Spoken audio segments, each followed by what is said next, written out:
ধর্মীয় নিশানায় কাশ্মীরের পেহেলগাঁয়ে ২৬ জন নিরীহ পর্যটকের প্রাণ কেড়ে নিল পাকিস্তানি জঙ্গিরা। তারই বদলা নিতে ভারত পাকিস্তান যুদ্ধ পরিস্থিতির মধ্যে ভারতে বাস করে পাকিস্তানের দালালি, ভারত বিরোধী পোস্ট সোশ্যাল মিডিয়ায় ছড়িয়ে পড়তেই অভিযুক্তের দোকান ভাঙচুর, গণধোলাই। বিস্তারিত রয়েছে ডেস্ক রিপোর্টে। পাকিস্তানের সমর্থনে ভারত বিরোধী পোস্ট সোশ্যাল মিডিয়ায়।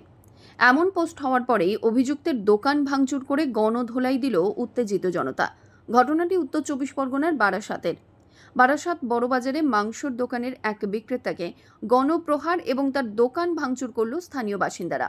পেহেলগাঁওয়ে ২৬ জন পর্যটককে সন্ত্রাসবাদীরা নির্মমভাবে হত্যা করে। তারপর থেকেই ভারতীয়দের মনে এই ঘটনার প্রতিশোধের আগুন জ্বলতে থাকে দাউ দাউ করে। এরই মধ্যে ভারত বিরোধী কিছু মানুষ পাকিস্তানের সমর্থনে বিভিন্ন রকম পোস্ট করেছেন সোশ্যাল মিডিয়ায়। স্বাভাবিক কারণেই উত্তেজিত জনগণ প্রতিবাদে আইন নিজেদের হাতেই তুলে নিয়েছে। এমনই ঘটনার সাক্ষী হল উত্তর ২৪ পরগনার বারাসাত। ভারত পাকিস্তান যুদ্ধকালীন আবহে পাকিস্তানের সমর্থনে একাধিক ফেসবুকে পোস্ট বা বিভিন্ন মিম করতে দেখা গিয়েছে বিভিন্ন জায়গায়। আর সেই ঘটনারই আবারও পুনরাবৃত্তি হতে দেখা গেল। বারাসাত চাঁপাডালি মোড় সংলগ্ন এলাকার মাংস বিক্রেতা রিজওয়ান কুরেশি নামে এক ব্যক্তি তার ফেসবুক ওয়ালে পাকিস্তানের প্রধানমন্ত্রীর পায়ের ধারে নতজানু হয়ে বসে রয়েছেন ভারতবর্ষের প্রধানমন্ত্রী নরেন্দ্র দামোদর দাস মোদী। এমনই এক বিকৃত ছবি ফেসবুকে পোস্ট করে, আর তারপর থেকেই তার ওপরে চড়াও হয় এলাকার বাসিন্দারা।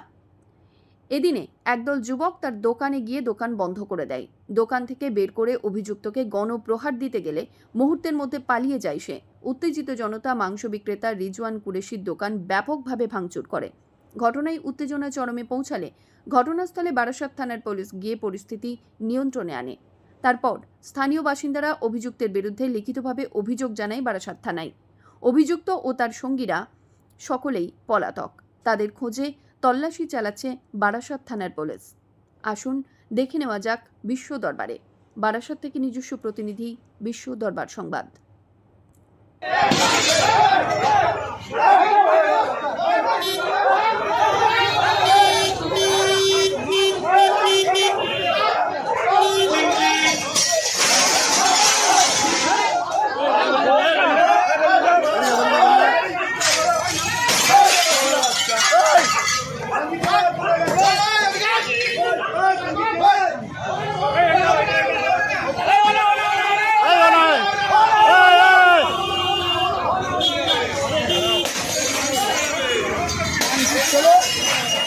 পাকিস্তানের ফেসবুকে পোস্ট করছে, 3 দিন ধরে এই পোস্ট করে যাচ্ছে নন স্টপ।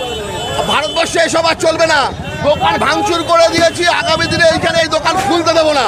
ভারতবর্ষ থেকে পাকিস্তানের দালালি ফ্যামিলি শুদ্ধ গুড়িয়ে দেবো, এলাকায় থাকতে দেবো না। খালি দোকান ভাঙেনি, ভারত ছাড়া করে দেবো এগুলোকে। এবার বাড়িতে গিয়ে আক্রমণ করবো। ও দেশ বিরোধী পোস্ট করেছে, পাকিস্তানের পতাকা দিয়ে ভারত নতজানু হয়ে তলায় বসে আছে, এই ধরনের পোস্ট করছে। দোকান ভেঙে দেবো, দোকান করতে দেবো না, ওর ফ্যামিলি শুদ্ধকে মিশিয়ে দেবো, ওর এলাকায় থাকতে দেবো না। পুলিশ মানি না, পুলিশ আসেনি, পুলিশ মানি না, পুলিশ মানি না। ভারতবর্ষ থেকে এই ধরনের পোস্ট যে করবে, আমাদের এখানে থাকতে পারবে না। আজকে সবে দোকান ভাঙা দিয়ে শুরু হলো। আগামী দিনে আমার নাম প্রদীপ চ্যাটার্জি।